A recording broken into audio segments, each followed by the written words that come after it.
6개월 뒤에 평가받겠습니다. 다음 시간에는 기존에 10배 올랐던 종목들만 좀 더 심도 있게 접근을 해드릴까 합니다.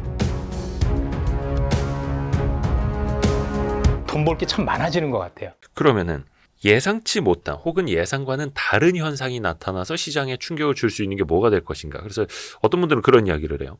내수가 너무 부진해지고 성장률이 둔화되는 것, 또 관세로 인해서 우리 수출이 둔화되면서 그게 우리 경제에 타격을 미치니까 부동산 가격도 거품이 꺼질 수 있다. 근데 그 와중에서도 또 돈은 수도권 서울, 또 서울에서도 일부 지방으로 계속 몰리고 있고 수출이 좀 둔화된다고 하더라도 억대 연봉 받는 대기업 직장인들이 잘리지는 않고 고용은 또 우리는 이제 경직성이 좀 있으니까 그래서 더더욱 이 버블이 안 깨지는 거야라고 보는 사람들도 있거든요. 네. 양쪽이 지금 계속 팽팽한 거죠. 그렇죠. 네. 일단은 뭐 제가 이제 그 부동산은 뭐 틀렸지만 이제 그 부동산 계속 틀렸지만 이제 와이스트릿에 나와서 뭐 이렇게 코스피나 미국채나 비트코인 얘기했던 것들은 그래도 맞았다. 뭐 이렇게 예전에 어디 이제 네. 다른데 댓글이 붙은 거 맞는데 매크로, 주식, 채권, 비트코인까지 다 맞췄는데 부동산만 계속 틀린다고. 그렇죠. 부동산만 틀리는 남자. 근데 이제 부동산으로만 자꾸 이제 불리게 돼서 이게 좀 민망하고 불편하기는 한데요. 근데 지금 이제 채권 금리와 관련해서 지금 많은 분들이 예상하는 것들은 어쨌든 경기가 어려우니까 금리 계속 내릴 수밖에 없고 금리는 그럼 낮아진다. 그러면 명목 금리가 낮아지는 건 분명히 자산 가격에는 도움이 되는 일이기는 하거든요.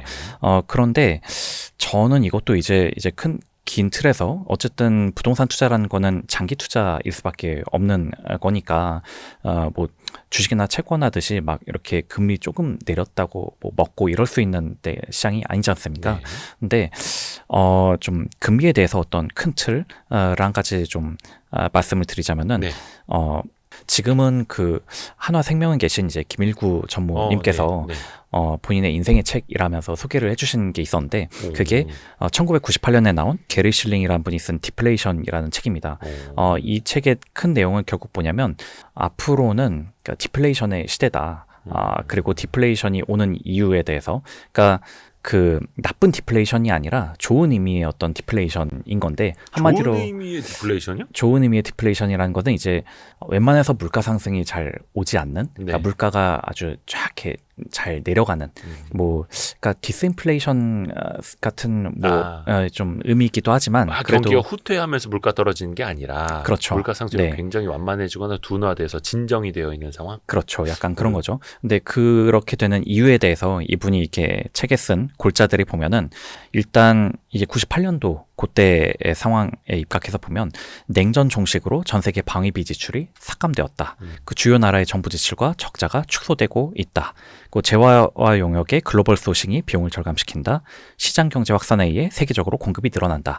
뭐 그리고 그 외에는 뭐 이제 은퇴 인구 증가, 기술 진보, 인터넷을 통한 정보 경쟁, 뭐 이런 것들이 이제 다 이제 디플레이션 요인으로 언급이 되거든요. 그 중에서도 가장 핵심이 되는 부분이 바로 이거 평화. 그러니까 평화의 시대에는 이제 인플레이션이 굉장히 완화된다라는 거죠. 왜냐하면 이게 사실 국방비, 무기에다가 돈 쓰고 이런 게 굉장히 이렇게 어떻게 보면 좀 돈 낭비, 그렇죠. 재정 지출을 막 괜히 안 써도 될 돈을 막 쓰고 포탄 한 방 날리면 그걸로 인해 돈이 막 그냥 펑펑 그냥 쓰여지는 거 아닙니까?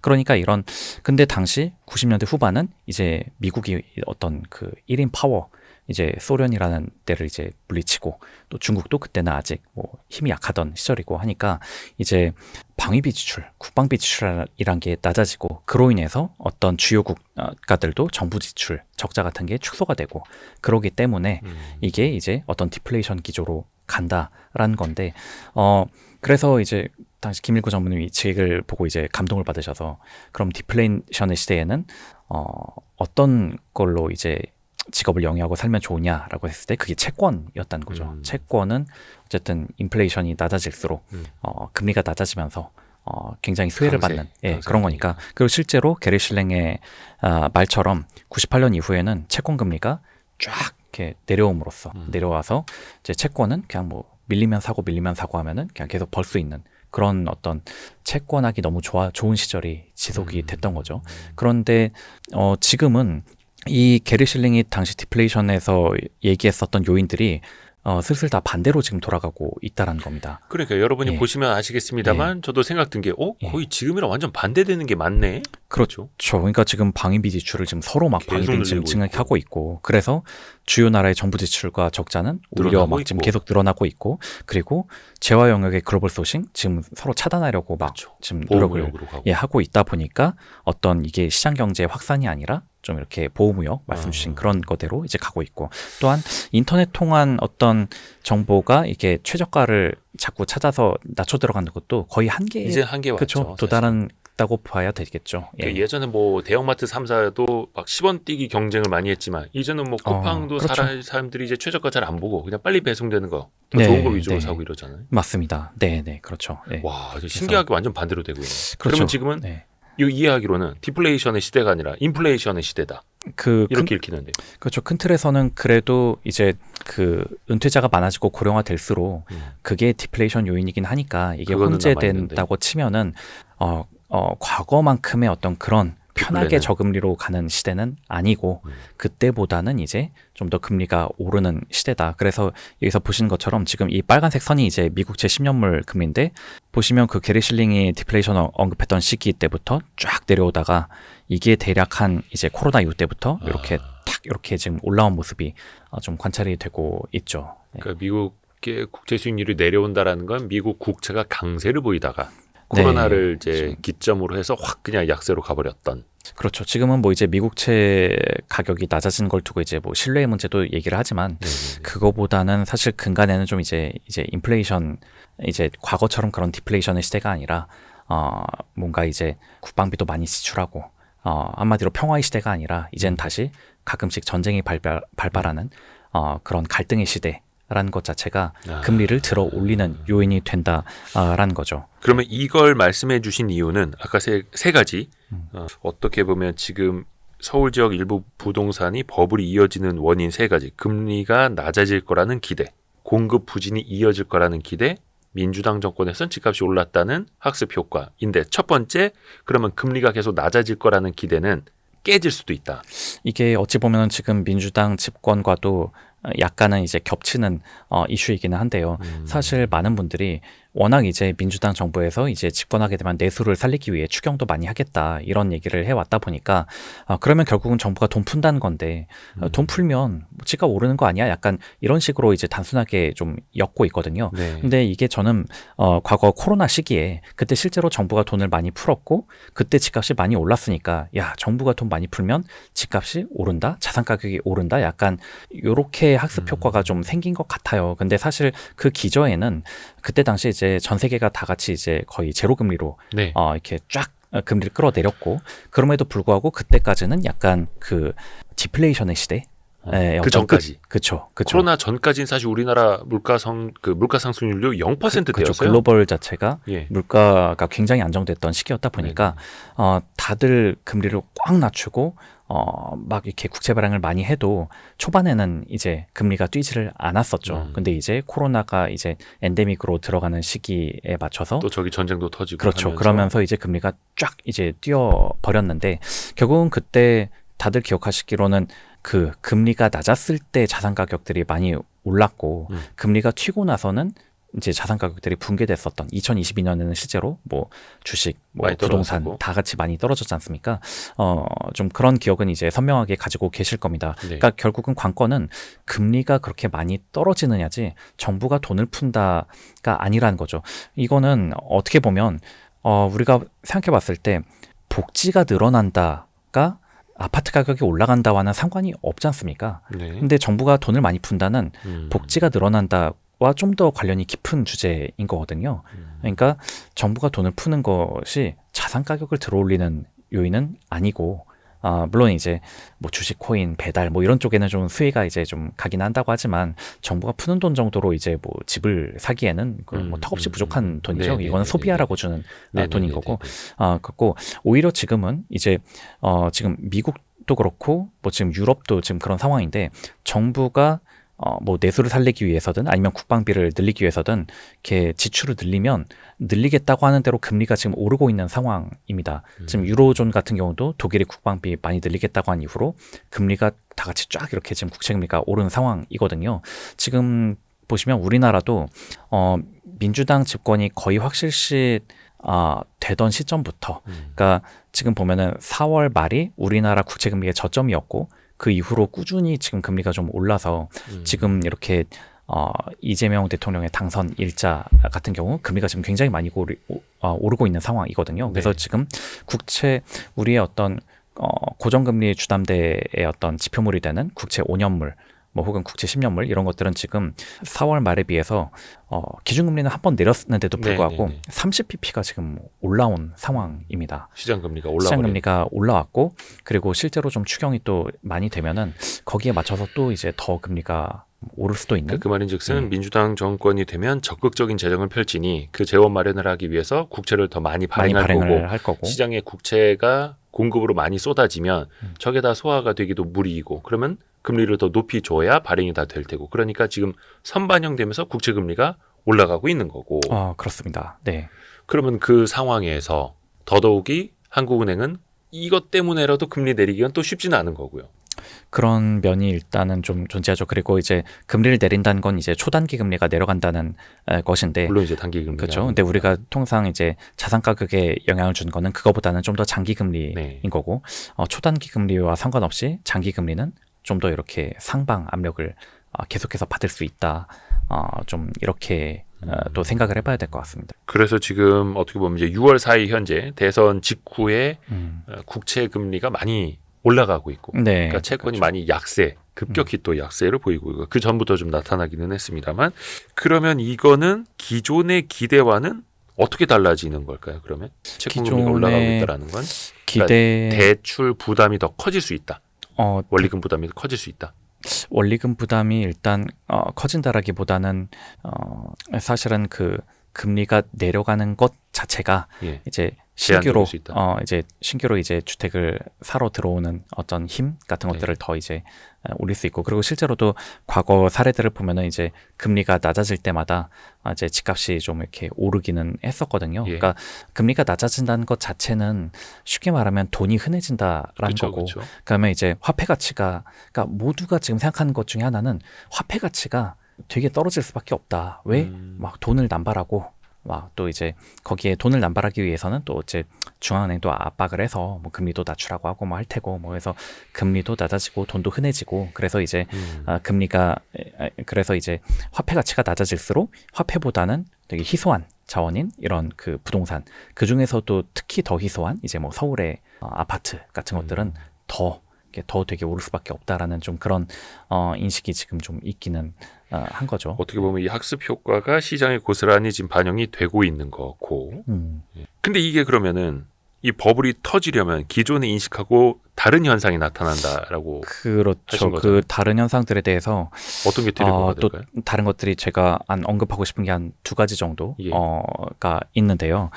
이게 좀 약간은 뭐 긴 얘기라서 이거는 참고로 그 나이스 시종 평가에서 이제 대표이사 하셨던 김명수 대표께서 미국이 가자 전쟁에서 보여준 것이라는 칼럼 내용을 일단 먼저 잠깐 소개를 해드리면 좋을 것 같습니다. 예. 그래서 우리가 전쟁을 하는 데 있어서 옛날에는 이 왼쪽에 보신 것처럼 1차 세계대전처럼 참호전을 했다는 거죠. 그러니까 어떤 지도자들은 그냥 편히 별장이나 딴 데 있고 이렇게 젊은 병사들이 나가서 이제 막 육탄전을 벌이면 그래서 이제 옛날 전쟁들은 이렇게 사상자도 굉장히 많이 나오는 약간 그런 전쟁의 형태였었는데 그게 나중에는 이제 핵무기가 개발됨으로써 이제는 저렇게까지 사람이 많이 죽는 전쟁은 아닌데 이제 강대국들은 서로 이제 핵을 보유해야겠다라는 약간 그런 의지를 이제 심어주게 된 거죠. 그러니까 2차 세계대전 때 핵무기의 능력을 보고 나니까 이제 핵을 보유해야 되겠다. 이런 인식들이 있었는데 네. 그런데 그러다가 이제 한 90년대 되면은 우리가 잘 아는 이제 이라크 전쟁을 이제 아버지 부시가 이제 벌이게 되고 네. 사실 이게 그 경제 사가들도 많이 얘기를 하는 게 그때 이라크 전쟁 때 보여준 미국의 어떤 무기들의 능력을 보고 소련과 이제 중국이 엄청 겁을 먹어서 그때 이제 결국 이제 미국이랑 전면전은 안 되겠다. 그래서 한마디로 항복을 했다는 겁니다. 네네. 그래서 중국은 이제 개혁 개방 쪽으로 나가고 소련도 그런 식으로 나가다가 이제 무너지는 그런 식으로 이제 자충수를 좀 두게 됐고요. 근데 이게 그런 식으로 이제 미국이 어떤 그 세계에서 가장 국방이 강한 나라라는 그런 이미지를 심어주면서 강달러도 유지되고 달러의 패권도 잘 유지가 됐었는데 이게 9/11이라는 테러로 그러니까 미국과 전면전은 안 되니까 이제 이런 테러 방식으로 이제 미국을 싫어하는 자들이 공격을 하게 된 거죠. 네. 그래서 결국은 미국이 이 테러와의 전쟁으로 이제 막 이제 시간을 보내게 되고 거기서 이제 고생을 많이 하게 됐는데 근데 최근에 보시면 이제 이스라엘의 중동과 이제 벌이는 일들은 누가 봐도 이스라엘의 뒤에 이제 미국이 도와주고 있다라고들 알고 있지 않습니까? 네. 근데 지금의 방식은 보면은 이렇게 그 하마스 그러니까 중동 쪽에 이런 그 이스라엘을 공격하는 이쪽의 테러 단체들의 지도자가 보면은 등극만 했다 하면은 암살을 당하는 그런 일들이 네, 이렇게 네. 벌어지고 있다는 겁니다. 예. 그러니까 이제는 저런 게 결국은 뭐 AI, 로봇, 우주 이런 기술의 집약체로 이제는 이게 이거 대테러 관련해서도 아예 그냥 지도자를 그냥 아예 바로 이렇게 사살하는 식으로 이게 지금 발전을 했고 그러니까 이런 것을 야 미국이 이렇게까지 지금 발전을 했구나라는 거를 이제 다른 국가들도 이제 좀 목도를 한 그런 그렇죠. 상황이다 보니까 그래서 과거의 미국의 동맹은 전쟁에서 같이 피를 흘리는 걸 의미했다면 이제는 트럼프 시대의 동맹이란 거는 미국의 전략 자산과 정밀 무기를 살 수 있는 자격으로 이제 바뀌어 간다라는 겁니다. 그러니까 사실은 이제 달러 패권이라는 거는 결국은 경제력과 국방력 이렇게 그 두 가지가 네. 갖춰져야 되는 거지 않습니까? 그런데 지금 보시면은 그 90년대 이라크 전쟁 시기에는 중국이 야 이거 미국과 우리가 상대가 되지 않는다라고 하면서 굽혔는데 지금은 이렇게 어찌 보면 좀 굽히지 않을 수 있는 배경이 우리도 어찌 보면 중국도 좀 저 정도 좀 어떤 기술 발전을 좀 이렇게 해가는 그런 상황이어야 이게 맞설 수 있는 거거든요. 만약에 이 기술 격차가 너무 벌어지면 그러면 이 미중 패권 전쟁은 볼 것도 없이 지금 미국의 승리고 해서 미국이 원하는 대로 지금 이제 또 이게 질서를 재편할 수 있을 텐데 그렇죠. 중국이 지금 이렇게 상당히 강하게 맞서고 있는 상황으로 전개가 되고 있단 말이죠. 네. 근데 그렇게 된 배경에는 사실 지금 중국의 부동산 시장은 한 4, 5년째 굉장히 지금 안 좋은 상황입니다. 그리고 3, 4년 전 이제 우리가 기억을 더듬어 보면은 당시 이제 중국이 텐센트나 알리바바 이런 데들을 이렇게 세게 좀 이렇게 괴롭혔거든요. 예. 그때 당시 어떤 말들이 나왔었냐면은 야 이게 시진핑한테 문제가 많다. 저 사람이 뭔가 골수 공산주의자라서 지금 중국은 내수를 키워야 되고 내수를 키우려면 텐센트, 알리바바 이런 데들 이제 힘을 키워줘야 실어주고 하는데. 그리고 부동산도 좀 이렇게 좀 받쳐주고 해야 되는데 지금 하는 짓을 보니까 중국의 막 디벨로퍼들 다 쓰러지게 그냥 외면하고 이렇게 텐센트나 알리바바 이런 데 이렇게 막 괴롭히고 오히려 이렇게 내수를 이렇게 망가뜨리는 이렇게 전략을 쓴다. 그래서 그때 당시 일부 홍콩의 부티크나 이런 데서는 야 중국이 북한이 되고 있다 이러면서 이제 중국에 대한 투자를 완전히 이제 회수하고 이러는 모습이 나타났죠. 맞아요. 그런데 정작 지금 와서 보니까 이제 딥시크 탁 이렇게 보여주고 또 반도체가 지금 생각보다 올라오고 굉장히 있고. 빠르게 지금 왔다고 하거든요. 로봇 AI. 그렇죠. 그러니까 사실 이거는 어떤 국가가 성장하고 발전하는 데 있어서 어느 국가라도 돈을 무한정 찍어낼 수 있는 국가는 없기 때문에 결국은 이제 정부 입장에서 이쪽 방향으로 돈이 가야 된다라고 하면은 이 다른 쪽으로 가는 걸 눌러야 되는 거거든요. 어찌 보면 중국은 그런 판단을 한 거죠. 이제 더 이상 디벨로퍼나 이런 데들로 돈이 흘러가지 못하도록 하고 이렇게 AI, 반도체 이쪽으로만 가야 한다. 왜냐? 이게 미국과는 기술 경쟁을 해야만 이게 좀 싸움을 할 수 있기 때문에 그래서 지금 그렇게 한 결과가 지금의 중국의 AI, 로봇, 뭐 저 우주, 뭐 이런 반도체까지 지금 이쪽이 굉장히 비약적으로 지금 발전하는데 이렇게 역량이 좀 집중이 됐다라는 겁니다. 그래서 그 결과 지금 보시면은 중국의 뭐 헝다 같은 데는 뭐 그런 데는 이미 말할 것도 없고 뭐 가장 최고의 디벨로퍼였던 완커도 5년 사이에 주가가 한 80% 정도 하락하고 홍콩에서 이제 손꼽히는 디벨로퍼도 이렇게 지금 5년 사이에 85% 주가가 급락하는 식으로 갔습니다. 어떻게 보면 그냥 내비두는 거죠.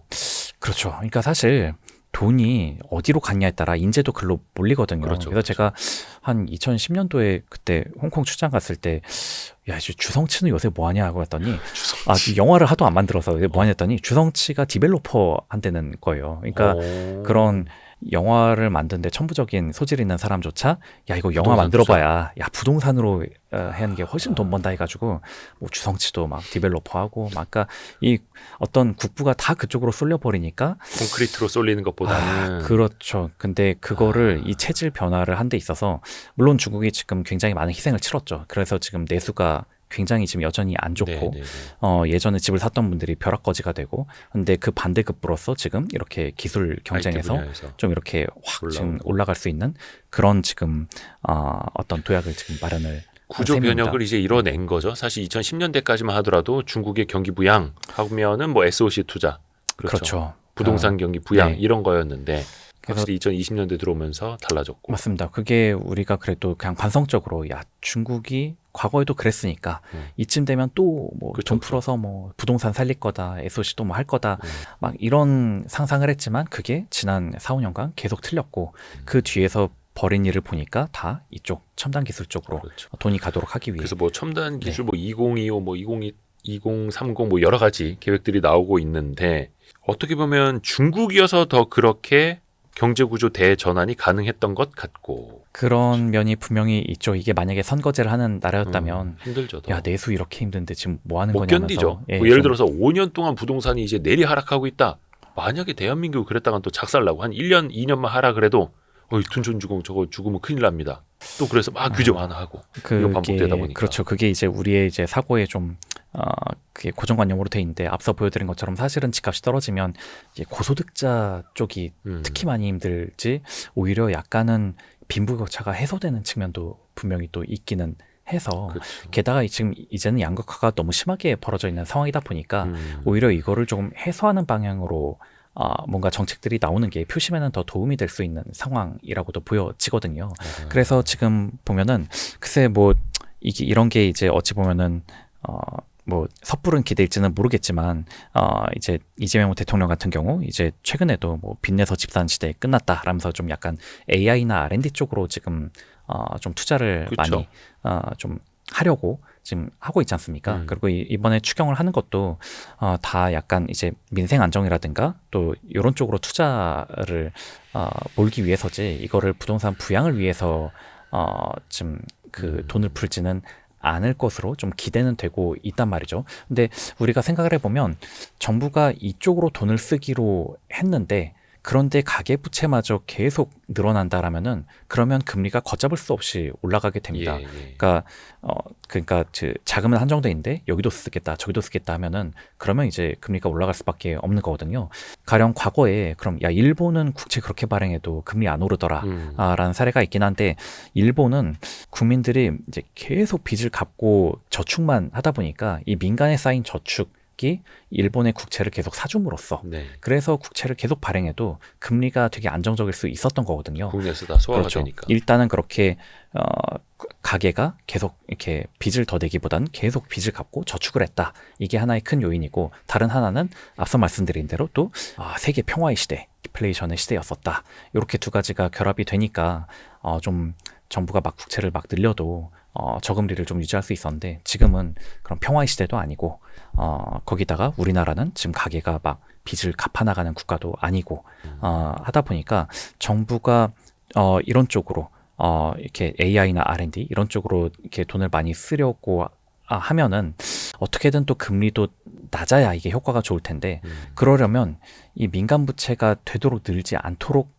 이렇게 좀 신경을 써야 된다는 거죠. 가령 지금 중국은 지금 국채금리 되게 낮거든요. 네. 그게 지금 부동산이 박살이 나니까 민간 쪽에서 뭐 대출을 하려는 수요가 없어서 그냥 금리가 낮아져 있고 그 낮은 금리를 편하게 정부가 막 이제 발행을 해서 반도체나 막 AI 이런 쪽을 지원하는 대로 돈이 쓰이고 있는 약간 그런 상황으로 보시면 되겠습니다.